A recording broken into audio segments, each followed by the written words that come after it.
Hello बच्चों, जय हिंद, वंदे मातरम। मैं भूटान आपका अपने यूट्यूब चैनल भूटान पाठशाला में स्वागत करता हूँ। मैं उम्मीद करता हूँ कि आप बहुत अच्छे होंगे, मस्त होंगे, तंदुरुस्त होंगे और पढ़ाई भी बहुत ही शानदार तरीके से कर रहे होंगे।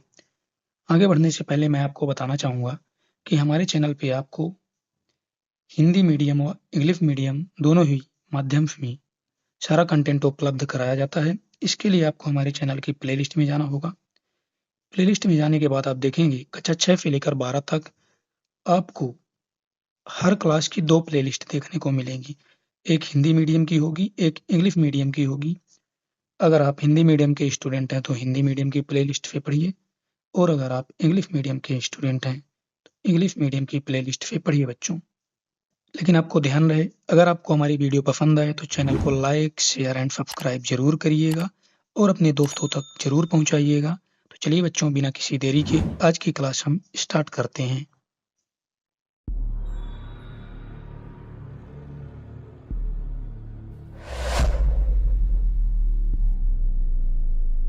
बच्चों, आज की क्लास में हम देखेंगे कि कक्षा 10 की विषय सूची क्या है। मतलब कि कक्षा 10 की विषय सूची के अंदर कौन-कौन से अध्याय हैं और इन अध्याय के अंदर कौन-कौन से टॉपिक हैं, इन सब के बारे में हम चर्चा करेंगे। बाकी सभी अध्याय को विस्तृत तरीके से आपको कराया जाएगा, एक-एक अध्याय को लेकर। अभी केवल इतना बताया जाएगा कि किस अध्याय के अंदर कौन-कौन से टॉपिक पढ़ना है और किस अध्याय का क्या नाम है। ठीक है बच्चों? तो चलिए हम देखते हैं। बच्चों, आज की क्लास में हम कक्षा 10 की विषय सूची के बारे में जानेंगे कि कक्षा 10 की विषय सूची में कौन-कौन से अध्याय आते हैं और उन अध्याय के अंदर हमें कौन-कौन से टॉपिक करना है, इसकी चर्चा हम करेंगे। बच्चों, पहला अध्याय है वास्तविक संख्याएँ। इस अध्याय के अंदर हम देखेंगे बच्चों, हालाँकि पहले से ही हम देखते आ रहे हैं कि प्राकृत संख्या क्या होती है, पूर्ण संख्या क्या होती है, पूर्णांक संख्याओं के बारे में देखेंगे बच्चों। इसे हम पहले ही देख चुके हैं छोटी क्लासों में। परिमेय संख्या, अपरिमेय संख्या। आपको बता दें, जितनी भी संख्याएँ हैं, ये सभी संख्याएँ वास्तविक संख्या के अंदर ही आती हैं। आपको हम अपरिमेय संख्याओं के बारे में अध्याय 1 में थोड़ा-सा और चर्चा करेंगे कि अपरिमेय संख्याएँ क्या होती हैं, इनके और कौन-कौन से गुण होते हैं। बाकी इस अध्याय में देखेंगे बच्चों अंकगणित की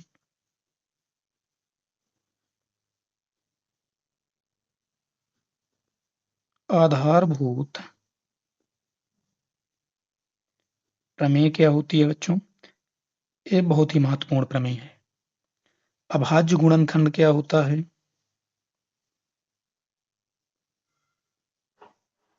अभाज्य गुणनखंड क्या होता है, हम एलसीएम और एचसीएफ कैसे निकालते हैं अभाज्य गुणनखंड से। इस अध्याय में हम देखेंगे बच्चों कि √2 √3 कैसे एक अपरिमेय संख्या है। कक्षा 9 में हमने देखा था कि √2 √3 को हम कैसे संख्या रेखा पे प्रदर्शित करते हैं। यहाँ हम देखेंगे कि √2 √3 आखिर कैसे अपरिमेय संख्या, इसे हम सिद्ध करेंगे बच्चों। जैसे मान लीजिए 5 माइनस √2, ये भी एक अपरिमेय संख्या, ये कैसे है, इसे भी हम सिद्ध करेंगे। अगला अध्याय है बच्चों अध्याय 2, जो कि है बहुपद।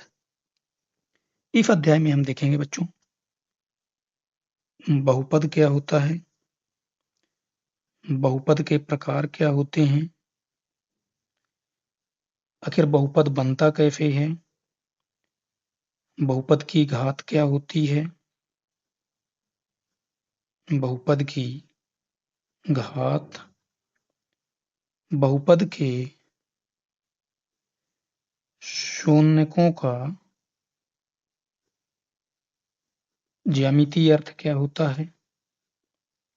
बहुत बड़ा अध्याय नहीं है बच्चों ये, इसके बारे में आपने थोड़ा-सा कक्षा 9 में भी पढ़ा था। इन सभी टॉपिक्स की चर्चा बच्चों हम अध्याय 2 में करेंगे। अगला अध्याय है बच्चों अध्याय 3, जो कि है 2 चर वाले रैखिक समीकरण युग्म। हमें रैखिक समीकरण के 2 जोड़े दिए होंगे। उन रैखिक समीकरण का हम हल कैसे करेंगे, इन सभी टॉपिक्स पे चर्चा करेंगे। जैसे पहला टॉपिक होगा यहाँ रैखिक समीकरण युग्म का ग्राफी विधि से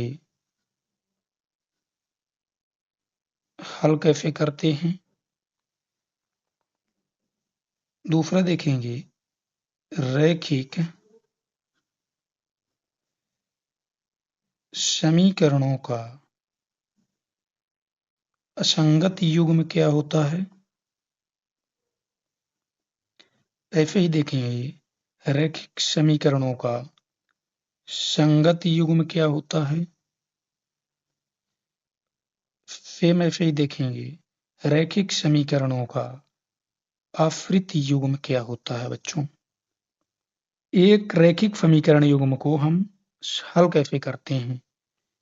एक रैखिक समीकरण एक रैखिक समीकरण का जोड़ा दिया है बच्चों, उसे हम हल कैसे करते हैं ये भी देखेंगे।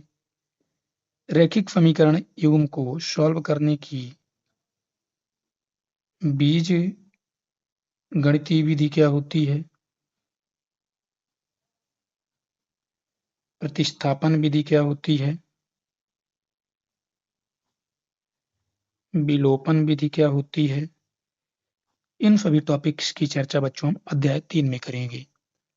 अगला अध्याय बच्चों अध्याय 4, जो कि है द्विघात समीकरण। इस अध्याय में देखेंगे बच्चों हम द्विघात समीकरण क्या होता है।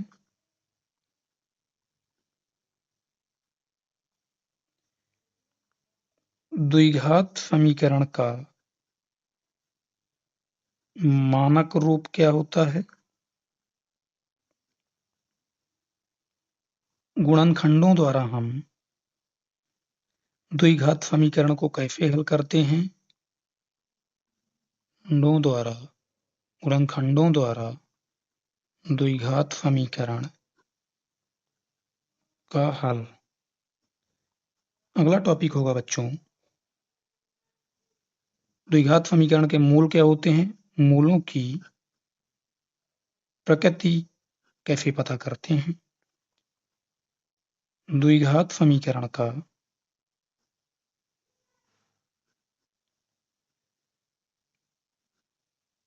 विभक्तिकर क्या होता है। इन सभी टॉपिक्स की चर्चा बच्चों हम अध्याय 4 में करेंगे। अगला अध्याय है बच्चों अध्याय 5, जो कि है समांतर श्रेणी। इस अध्याय में देखेंगे बच्चों समांतर श्रेणी होती क्या है। समांतर श्रेणी का पद क्या होता है। सर्व अंतर किसे कहते हैं। समांतर श्रेणी का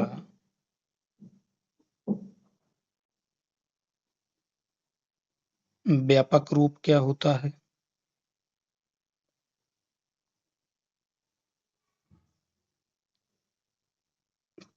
परिमित समांतर श्रेणी क्या होती है।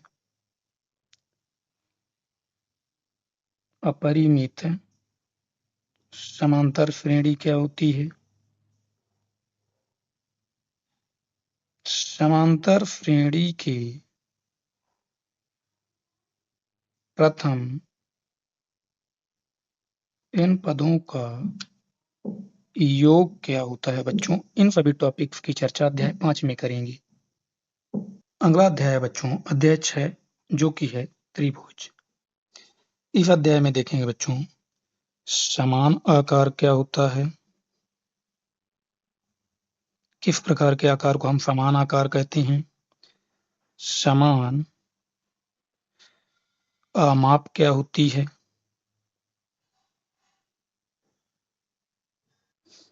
समरूप आकृतियां क्या होती हैं, इसके बारे में देखेंगे। स्केल गुणक क्या होता है।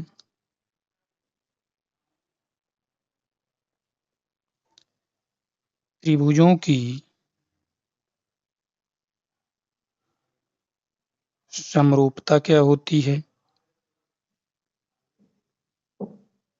ये देखेंगे बच्चों, त्रिभुजों की समरूपता के लिए नियम क्या हैं? इन सभी टॉपिक्स की चर्चा बच्चों हम अध्याय 6 में करेंगे। अगला अध्याय बच्चों अध्याय 7, जिसमें है निर्देशांक ज्यामिति, जिसमें हम देखेंगे बच्चों भुज क्या होता है, कोटि क्या होता है, क्रमिक युग्म क्या होते हैं, दूरी सूत्र क्या होता है, विभाजन सूत्र क्या होता है। बहुत बड़ा अध्याय नहीं बच्चों, छोटा सा ही है। अध्याय 7 में केवल इतने ही टॉपिक देखना है।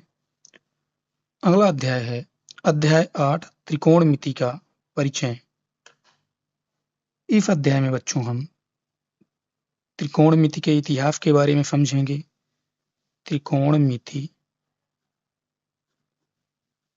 का इतिहास क्या कि त्रिकोणमिति अस्तित्व में आई कैसे। त्रिकोणमिति अनुपात के बारे में देखेंगे, क्या होते हैं त्रिकोणमिति अनुपात के बारे में समझेंगे बच्चों। कुछ विशिष्ट कोणों के त्रिकोणमिति अनुपात देखेंगे।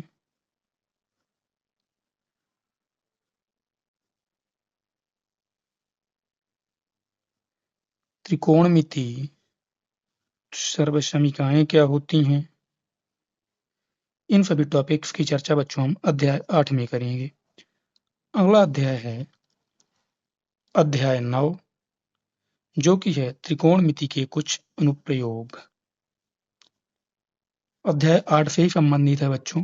अध्याय 8 आपको अच्छे से पढ़ना पड़ेगा, तभी अध्याय 9 समझ में आएगा। ये दैनिक जीवन से संबंधित है अध्याय बच्चों, बहुत ही मजा आता है इसे पढ़ने में। इसमें देखेंगे ऊंचाइयां क्या होती हैं, दूरियां क्या होती हैं, दृष्टि रेखा के बारे में देखेंगे, उन्नयन कोण क्या होता है और नमन कोण क्या होता है। छोटा ही अध्याय है बच्चों, इन सभी टॉपिक्स के बारे में अध्याय 9 में देखेंगे। अगला अध्याय है अध्याय 10, जो कि है व्रत। इस अध्याय में देखेंगे बच्चों सबसे पहले आधारभूत पद के बारे में देखेंगे, जैसे त्रिज्या क्या होती है वृत्त की, केंद्र क्या होता है, चाप क्या होता है, जीवा क्या होती है, वृत्त की स्पर्श रेखा क्या होती है, वृत्त का स्पर्श बिंदु क्या होता है,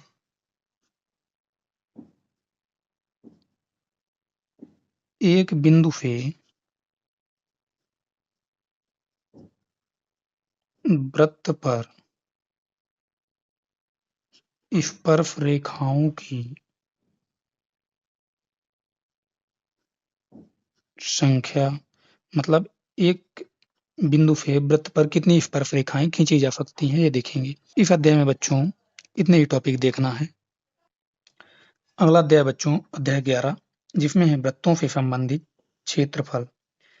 सबसे पहले इस अध्याय में देखेंगे बच्चों वृत्त का त्रिज्यखंड क्या होता है, आखिर लघु त्रिज्यखंड क्या होता है, दीर्घ त्रिज्यखंड क्या होता है। ऐसे ही बच्चों देखेंगे कि वृत्त का वृत्तखंड क्या होता है। ये भी दो प्रकार के होते हैं,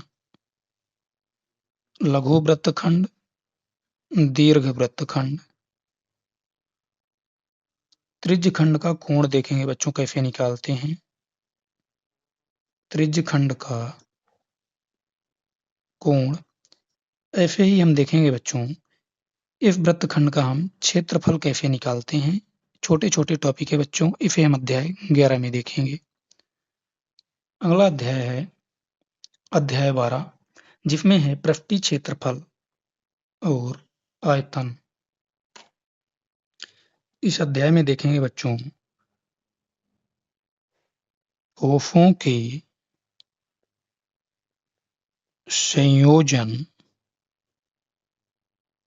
का पृष्ठीय क्षेत्रफल क्या होता है।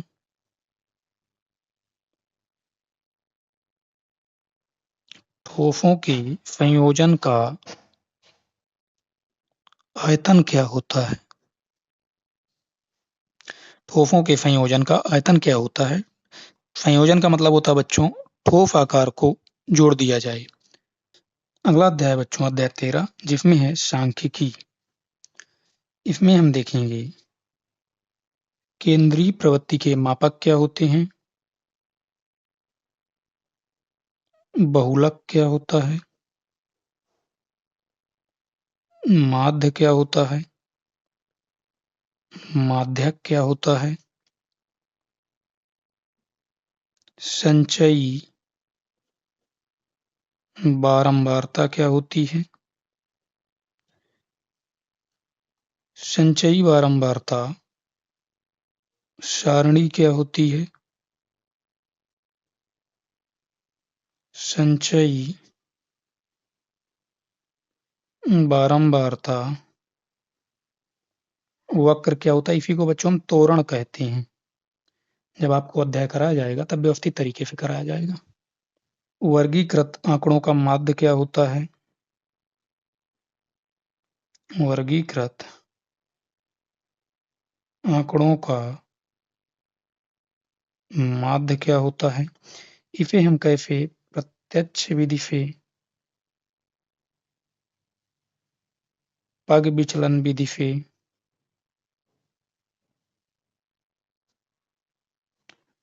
हल करते हैं। वर्गीकृत आंकड़ों का माध्यक क्या होता है, बहुलक क्या होता है। इन सभी टॉपिक्स की चर्चा बच्चों हम अध्याय 13 में करेंगे। अध्याय 14 में हम देखेंगे बच्चों प्रायिकता। इसमें देखेंगे यादृच्छता उछाल क्या होता है। जो बेसिक टर्म है बच्चों उनके बारे में हम समझेंगे। चित्त और पट्ट संप्रायिक क्या होता है। संप्रायिक क्या होता है इसके बारे में भी देखेंगे। असंप्रायिक क्या होता है। असंप्रायिक क्या होता है इसके बारे में समझेंगे। सैद्धांतिक प्रायिकता क्या होती है ये भी देखेंगे बच्चों। पूरक घटनाएं, असंगत घटनाएं,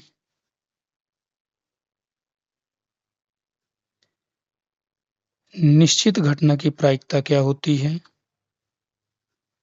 निश्चित घटना की प्रायिकता क्या होती है। असंभव घटना की प्रायिकता क्या होती है। इन सभी टॉपिक्स की चर्चा बच्चों हम अध्याय 14 में करेंगे। अब हमने देख लिया कि हमारे विषय सूची में कौन-कौन से अध्याय हैं, उन अध्याय के अंदर कौन-कौन से टॉपिक हैं। अब हम देखेंगे बच्चों इस विषय सूची को हमारा पढ़ाने का तरीका क्या होगा। पढ़ाने का मेरा तरीका क्या होगा, सबसे पहले बच्चों हम आपको कॉन्सेप्ट करवाएंगे।